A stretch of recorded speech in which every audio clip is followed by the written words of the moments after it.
Hey everyone, Carlos Vargas here, and I'm with attorney Hang Nina Nguyen.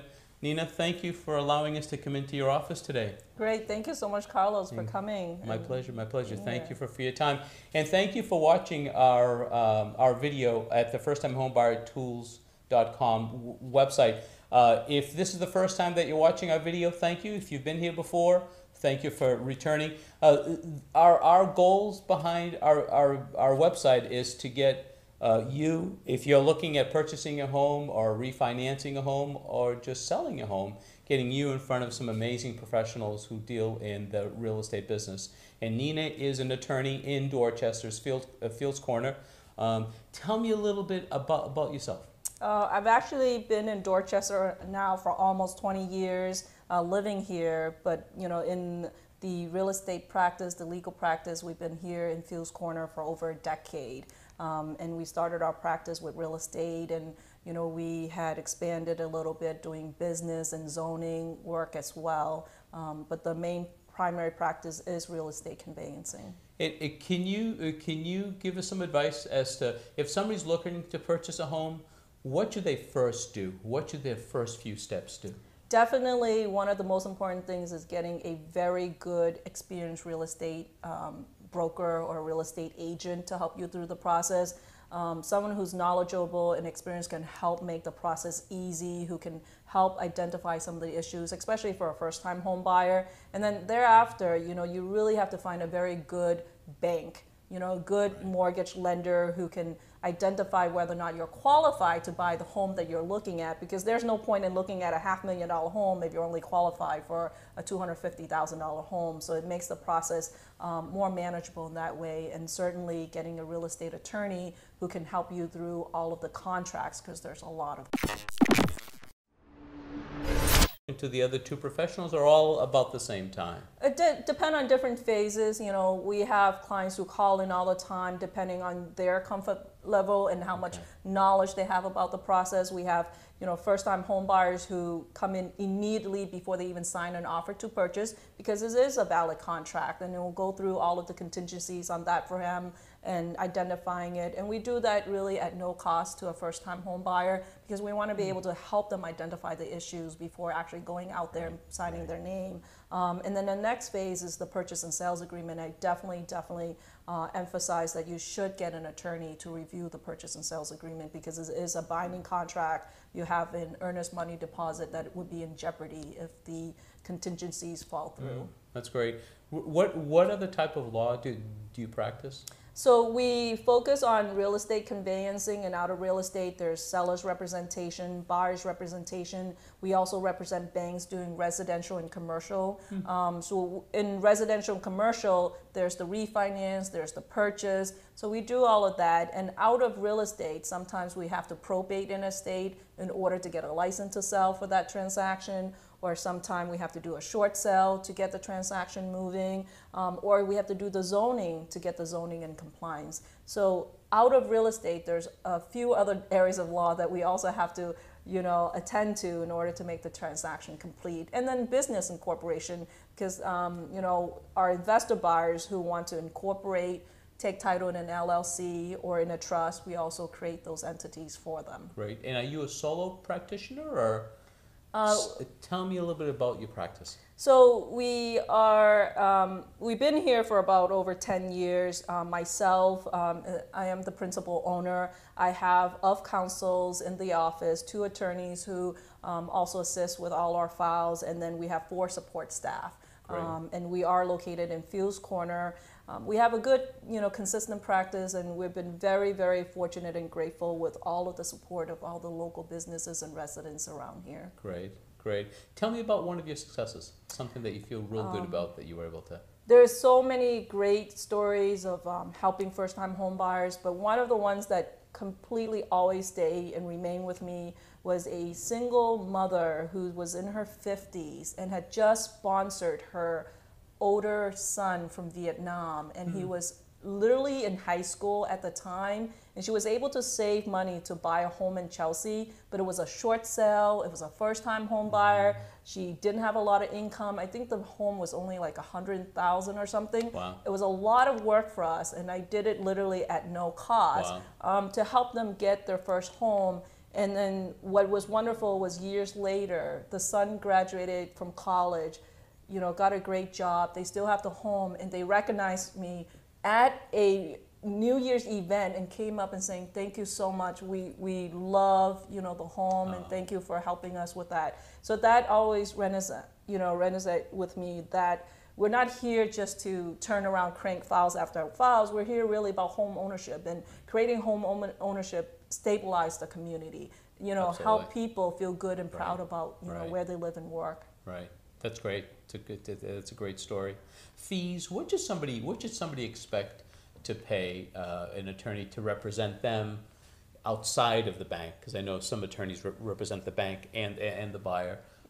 What should somebody, you know, guesstimate on? There's a range. You know, there's not a cookie cutter fee for every transaction, but what you want to do is, you know, have that conversation with your attorney before you get them to represent you, Okay. and it should be an engagement letter. Okay. You know, the fees that I've seen typically is between $250 to $300 for just the buyer's representation portion of the purchase and sales agreement. Okay. So that's to help the buyer going through the contract, you know, representing them all of the different provisions and protecting their deposit. So that's what typically is the fee. It's in a flat fee as well, Okay. just for the buyer's representation outside of the bank closing. Okay. And you know, could expect that to go up if there's some complexity, if it's a short sale, new construction, or sometimes first-time home buyer go through what is called the City of Boston Affordable Housing Programs. Okay. That is not easy. You Yeah. know, there's a lot of covenants, there's a lot of contracts, there's a lot of moving parties. So the time, you know, that the attorney put in there, it's a lot.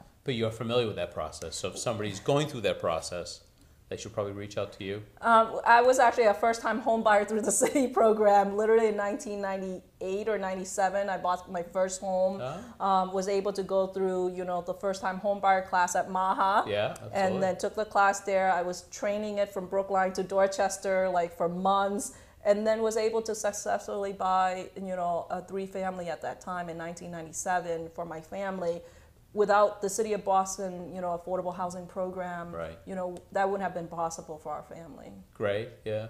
So if somebody engages the attorney to go through the purchase and sale, should they also engage them to go through the whole process, show up at the closing and make sure that everything is done correctly, or is that something that's already being done by the by the bank's attorney? And I usually give that as an option to my buyers because, you know, when you're buying a home, there's so many different type of fees, there's so many different type of costs and expenses. So I usually break it down as the first half, where it's the purchase and sales agreement, and then the second half where if I'm not the bank attorney, you know, they'd like to have me at the closing table to review their loan documents, the HUD settlement statement, which are really difficult to read, and understanding Sure. the numbers and, you know, making sure that the interest rate, their loan programs are consistent, or everything that had asked for from the seller is there at the closing table. So we also offer that, you know, as an additional cost, and then that's optional for them. Sure. If they feel comfortable, they can go to the closing themselves, or they want us to come, you know, we do that as well. Okay,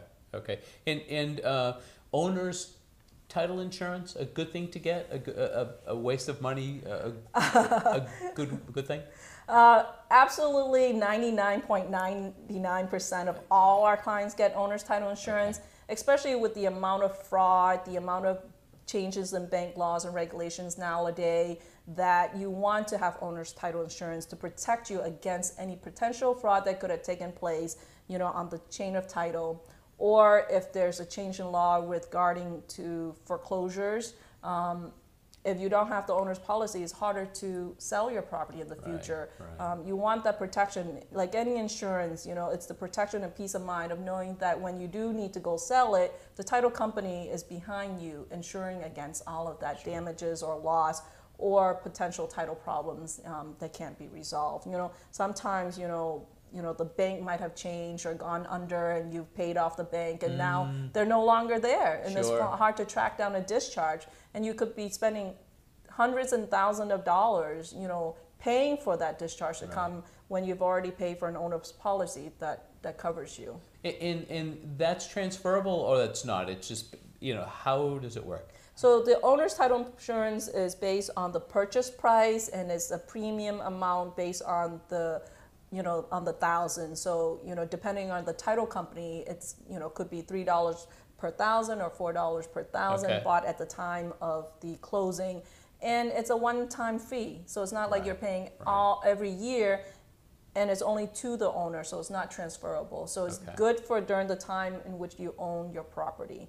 So if you own it for 30 years, you're talking about $1,000, spread over 30 years, so the cost would be minimum at that time. And if you refinance it, it still stays in place. Absolutely. It's not based on the mortgage, it's based on your ownership. And how would somebody buy a policy? Do they go to an insurance agent? Who sells that owner's title insurance? It's through your title company, through the closing attorney. So whoever conducts the closing can offer the owner's policy in conjunction with the lender's policy, because when the lender gives you a loan, they want a lender's title policy to protect them. So when you own your home, you certainly would want to get the same. And then there's a discount for a simultaneous policy for the lender and the owners. Good to know. So if you were to get that, you should get it at the time you purchase the property. At the time of the closing, and the closing attorney would be the one for that. Absolutely. Yeah. Homestead Act provision. How does that work? Is that something that's everybody should put on their policy on their property? Absolutely. Massachusetts is one of the states that has declaration of homestead, which protects the equity value of your property. What you're looking at is currently a $500,000 equity protection under the state statute. It requires minimum work. It can be done at the time of your purchase, where you can file what is called a declaration of homestead. It's a one-page document that just says, I, Nina Nguyen, declare that I live in that home as my primary residence. And then you get up to $500,000. Under the current statute, if you don't file a declaration of homestead, meaning a written document to be filed at the appropriate registry of deeds, you get an automatic protection under the state statute up to $125,000, which was enacted by Governor Deval Patrick. So that is to protect people who might not have filed a declaration of homestead when they purchased the property and they had forgotten. This enables them to have an automatic protection if they own their home and didn't have a homestead. And it prevents you technically from any potential future liens, if there's lawsuits or anything that could force you to refinance or sell your property to satisfy those liens. Those liens don't go away. They just stay on your property, but they can't force you to refinance or sell your home to satisfy it. Any parting words, any words of wisdom that you'd like to maybe tell us, or anybody who's looking, if this is their first time at purchasing a home, what would you advise them to do?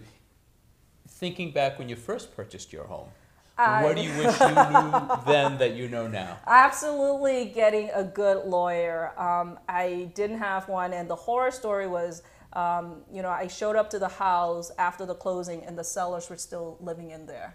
They didn't move out because, I had a great, I didn't have my buyer's agent. I went right through the listing agent, but the listing agent was great. I called him. He immediately showed up and corrected the situation. But I didn't have an attorney who said, make sure you do the walkthrough before the closing, that the sellers has moved out, clean out the property, not still living there at the time. So that is the horror story, how not to do a first-time home buyer. But I would always say, make sure you have a very good real estate agent, which is a buyer's agent, because there's listing agent, dual agent, or buyer's agent. So make sure there's a buyer's agent that represents your interests as a first-time home buyer, and then a good lender. I remember I went through Boston Private Bank. A wonderful loan officer who had me in his office, went through every single step of the way, answered every questions I had. And that's important, understanding what loan program you have, what your interest rate, whether or not you can afford the home that you're buying as well. Sure. And tell me a little bit about your community involvement. I know that, you're in a lot of committees. I know you do a lot in the community. So I've been involved for the last 15, 16 years in what is called affordable housing in the community. And I strongly believe, being able to get home ownerships to all of the families so that they can retain and have pride and build their community. You know, part of it is economic development and home ownership and affordable home ownerships. You know, I've been involved with VIA for 15 years on a lot of the projects with the City of Boston Neighborhood Housing Trust under Mayor Menino, helping with affordable housing funds, Main Street programs, just helping revitalize all of the business main streets, you know, some of the streetscapes, and then a little bit of zoning, business, and real estate work in the Buddhist temples that I volunteer for. So we were able to recently help the local Julapwa temple here in Fields Corner get their zoning to do the expansion and the addition on their land with, you know, our now commissioner, William Christopher. He was our architect who had, you know, donated a lot of time to that as well. So it's a lot of donation efforts in trying to build a community, you know, building a temple. So those are work that I'm proud of. Yeah, that's super. What's your favorite part of your day? Well, you know, I'm so fortunate. I come to work. I have great staff. You know, and I'm so fortunate. So it makes coming into work not coming to work. You're just coming in, hanging out, working on the files. And I love being able to go to a closing. That means that we were able to successfully, you know, get the seller to sell their house, the buyer to buy their house, and being able to consummate that transaction, and everybody's happy. You know, real estate is not a litigation. It should be a happy transaction where everybody's walking away and moving on to new journeys. So that's, you know, some of the great moments in the office is having a closing. That's great. Any special offers that you like to offer to anybody who might be listening to the audio portion of this or watching the video? Yeah, usually what we do is we offer a free purchase and sales review for first-time home buyers. So if they're able to come in and saying, oh, you know, I'm a first-time home buyer and I saw your broadcast with Carlos, you know, we're happy to offer that, you know, being able to help first-time home buyers through the process, because we know it's, you know, expensive and it's costly to get an attorney involved when you don't know whether or not you're getting a house yet. So we're happy to offer that to our listeners. What's your favorite part of your day? Let's kind of wrap up here. What's your favorite part of your day? Well, you know, spending a lot of quality time with my children. I have 2 kids, and two beautiful kids. Thank you. And it's important, you know, teaching them about, you know, the value of reading and education, the value of getting outdoors and not in front of the gadgets all the time. So, you know, I work hard on trying to make sure that I spend enough time with them to be able to have quality time with the children. Great. Thank you so much for your time today. Thank you so much, Carlos. It's always a pleasure to be with you, and I thank you for watching and listening to our video here. And if you find what we share interesting, you can just maybe refer our website to your family and friends. Our goal behind the website is to introduce you or anybody who's looking to refinance, purchase a home, to some amazing real estate professionals, and Nina is a closing attorney that does an amazing job. Thank you, and thanks for listening. Thank you.